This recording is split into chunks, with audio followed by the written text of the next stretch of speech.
All right, we're finishing the acting part of Carol, and she decides to go into writing. And let's see if we can find Carol. And here she is in the living room. Taking a little nap. No, That's all right.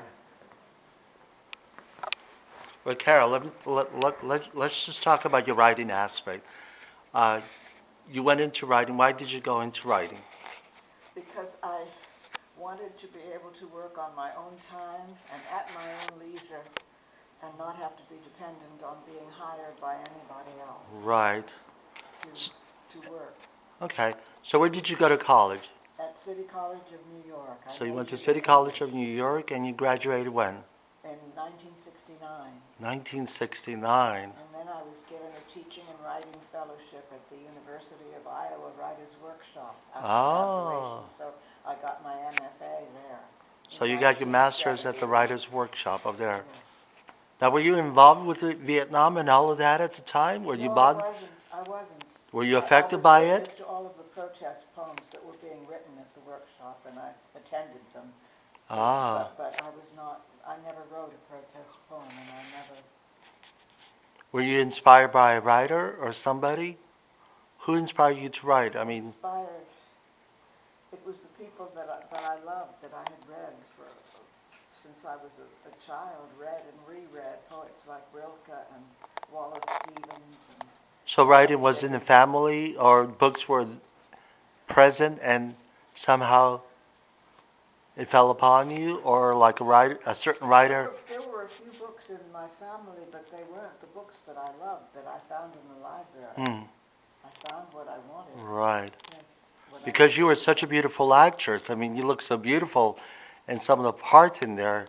You could have continued with acting. I could have, but it wasn't working as well as it could. You have hoped, and it's not a firm career per se. So you want to, per se, a steady paycheck or something like that? No, I just wanted to expand your horizon? I just wanted to write. I had things to say. I had Right. begun to think. And you couldn't say that in acting. No. Yeah. No. Very often we're typecast or Absolutely. like the same kind of thing, and Right. we just have to. I mean, that's a great responsibility and a great job to embody any Right. human being. Whereas writing, you could just go and write whatever you want. Create Creative, yes. As long as you have an audience for your writing. Well, you don't have an immediate audience. So what happened after University of Iowa? You got your master's? I got my master's, and then I began to earn a living to teach creative writing at the university level for the next 13 years. Whoa, so for the next, did you go to one school or a couple schools? Oh, I taught all over. I began at the University of Northern Iowa. Right. And then I taught for 3 years at Utica College of Syracuse University. Then I was hired at NYU to teach creative writing to theater artists. Right. And at the University of Wisconsin at Madison. And then a tenure track position at the University of Kansas, which I received in 1980. Right. And I resigned. I received tenure in 1980. I started working there in 78 and got tenured in 80 and was promoted to associate professorship. Then I got a commission to write a play about Martha Mitchell, and I was also writing about my year in Poland in the academic exchange program. And I just wanted to write and to do nothing else. So you don't want the comfort of teaching now that you had the tenure? I just resigned my tenure to write full-time. Right. And so now all you do is write full-time. So yes. When you wake up, you write. When I wake up, I write. Right. So whatever opportunity you have, you write. If I can. If you can, obviously.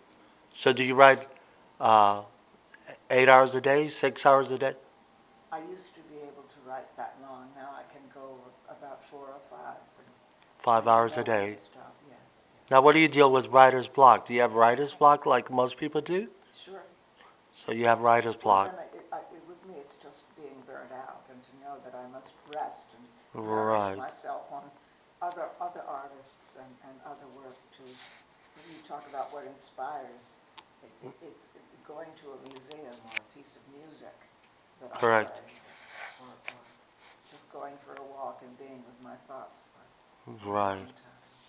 So how did you know you had success as a writer with the book? That Well, this is the book that we're referring to? The Heart Too Long Suppressed, yes, that a was, chronicle of mental illness. Was that the book that you had the success and inspired you to continue writing? Because everybody has to have some form of success. yes, that was the first, I would say.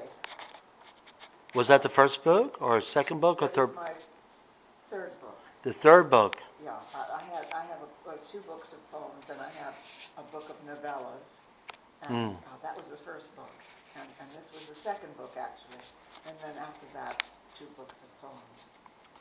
So after that book, you had two more books. Yeah.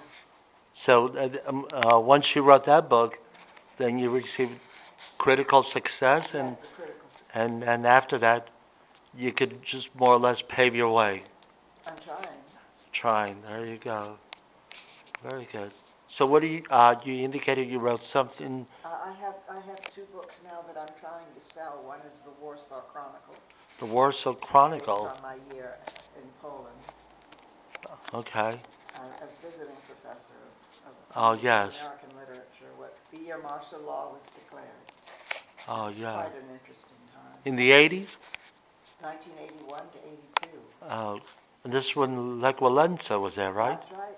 Yes. Was he the president? No, not yet. Not yet. No, it was still under communist rule. Under communist rule, exactly. Interesting.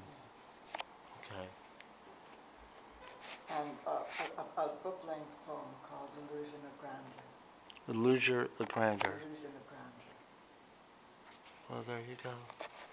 So how does it come? You just decide to write poems and then go with a book? Obviously, a book takes more research and all of that. It takes a lot of pre-thought, and I don't always know what something is going to be when I start it. It finds its own form.